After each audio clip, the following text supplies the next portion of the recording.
আসসালামু আলাইকুম। আশা করছি সবাই ভালো আছেন, সুস্থ আছেন। আলহামদুলিল্লাহ আমরাও ভালো আছি। আজকে বাজার থেকে তেলাপিয়া মাছ আনা হয়েছিল।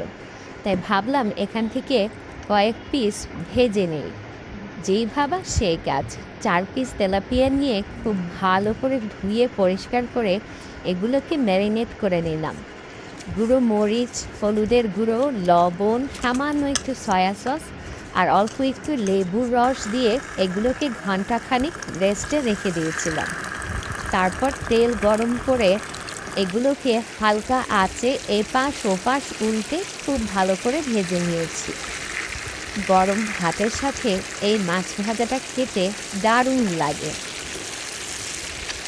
আর এটাতে কাটা কম বলে বাচ্চাদেরকে খাওয়াতেও খুব সুবিধা হয়। আজ তাহলে এ পর্যন্তই। সবাই ভালো থাকবেন, সুস্থ থাকবেন। খুব তাড়াতাড়ি নতুন ভিডিও নিয়ে চলে আসবো আপনাদের সামনে।